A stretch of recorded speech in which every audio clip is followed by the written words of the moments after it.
Hello friends of rational investing and welcome to this new video. In today's episode we want to take a closer look at the Alphabet stock. As always, we look at qualitative and also quantitative aspects. At the end of the video, we also calculate the fair value. So be sure to stay tuned until the end. But first, the disclaimer as in every video. Alphabet is active in the technology sector and sells software and IT services. Among other things, Alphabet is the provider of the largest search engine in the world. The company employs about 119,000 people. The market capitalization is $1.175 trillion. The headquarters of the company is in Mountain View in California in the USA. The CEO is Sundar Pichai. He has been in office since December 2009 and has been with the company since 2004. First, let's take a closer look at the company's founding story. In 1995, the founders Larry Page and Sergey Brin met. They conceived the search engine at Black Rub, which was the precursor of Google. In August 1998, after a 10-minute presentation of the search engine, investor Andreas von Bechtolsheim wrote a check for over $100,000. Bechtolsheim thought the company was called Google and therefore used Google Incorporated as the recipient. However, such a company did not exist until then. Harry Page and Sergey Brin registered the company under this name so that the check could be cashed.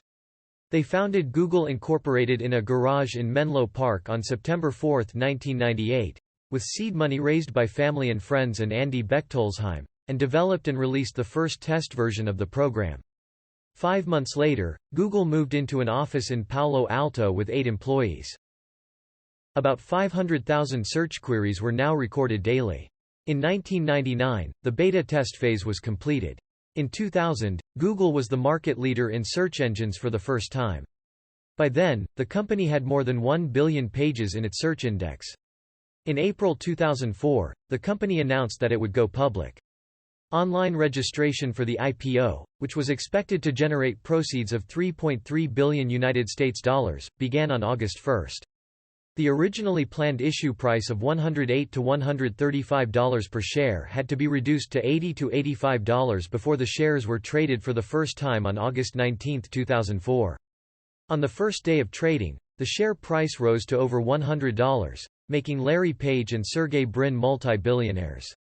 On November 18, 2005, the share price climbed above the $400 mark. Google had a market value of $112 billion.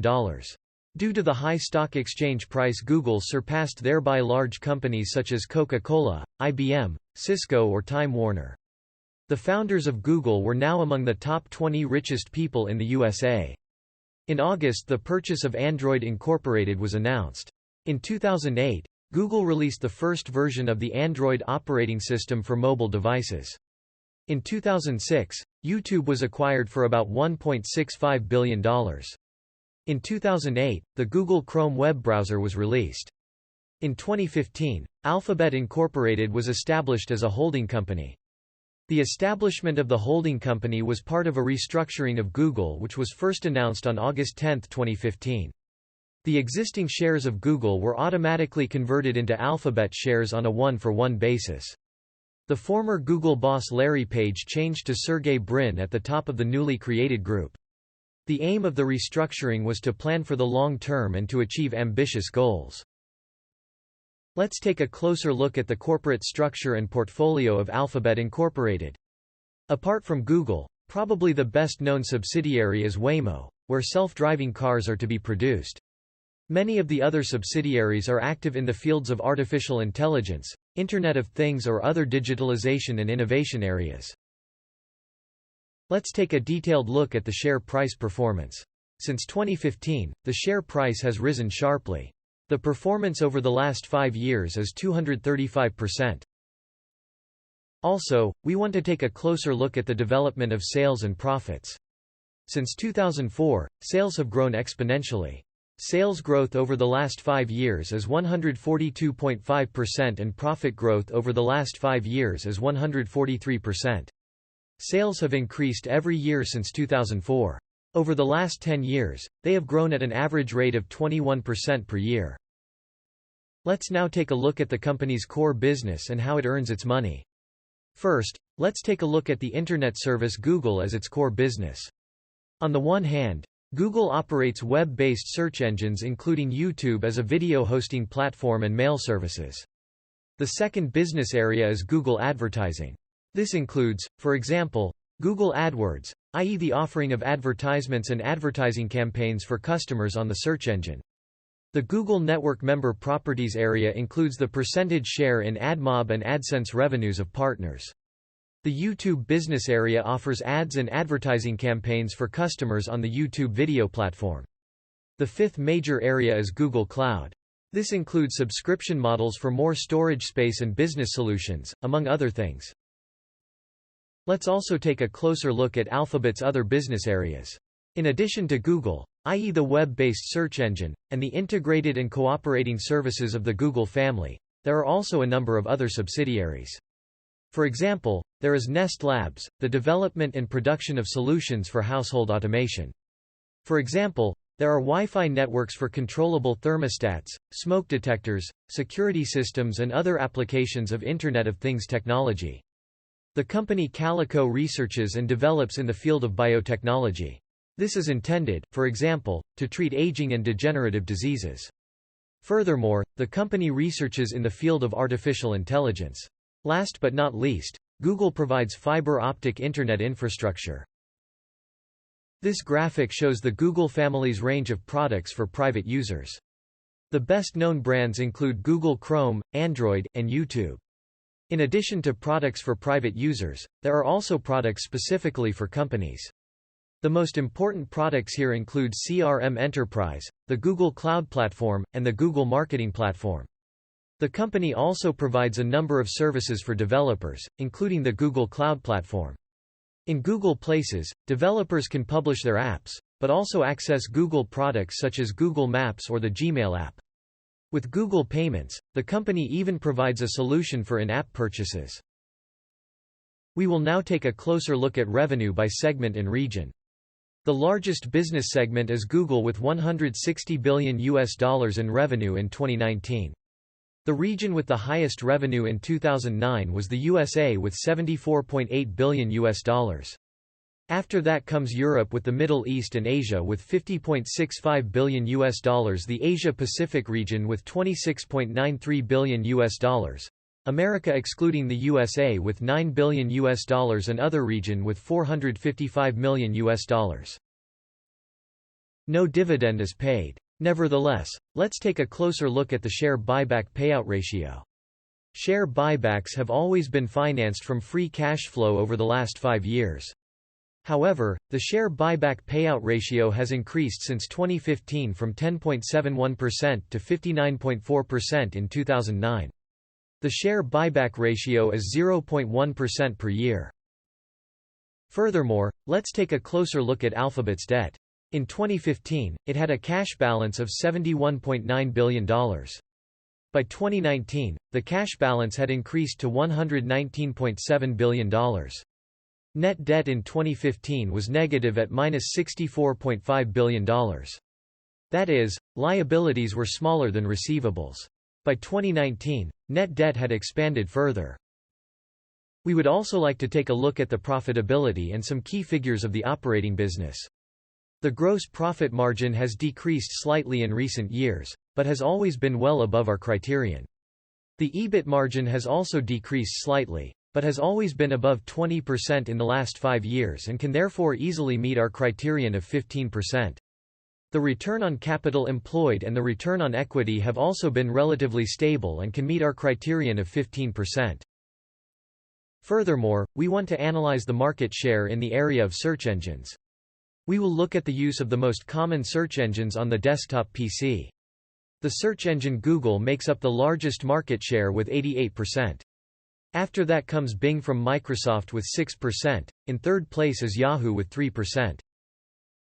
Let's also take a closer look at the moat. With Google, the company owns an advertising network. Via AdWords and AdSense, Google has created a network of advertisers, content creators and partners via the Google Marketing Platform. Google provides an auction platform for advertising campaigns and ads. The company can earn a share of the revenue from content creators. In addition, Google is the world's largest search engine and has not only the Google website search but also the world's largest video platform with YouTube. Via the Android operating system, Google has many smartphone manufacturers as partners, including Samsung, for example. The company collects huge amounts of data using data science and big data technology and can thus further optimize its business models. In addition, with its many brands, the company has a very strong brand portfolio. Alphabet has issued 3 different shares over time. Let's take a closer look at the difference between the A, B and C shares. All shares certify the same share in the company. The A share has 1 voting right per share. Currently, 306 million shares are outstanding. The B shares are held by the founders Larry Page and Sergey Brin. Through the different share classes, they secure their influence. Before the creation of the C share in 2014, shares were used to compensate employees and for acquisitions. The C share does not certify voting rights. Currently, there are 329.9 million shares outstanding. So you could say that the structure is shareholder unfriendly. Shareholders have to hope that Page and Brin will decide in their favor. Now let's also compare the company with its most important competitors. The most important competitors include Microsoft, Tencent and Facebook. In terms of revenue, Alphabet is in first place with $161.8 billion, ahead of Microsoft. In terms of profit, it is in second place behind Microsoft with $34.3 billion. With an average 5-year earnings growth rate of 20.4%, the company ranks third behind Facebook and Tencent. In terms of EBIT margin, it ranks fourth with 22.5%. With a price-earnings ratio of 31.3, the company is the lowest valued. Let's first summarize. There are many reasons that speak for Alphabet.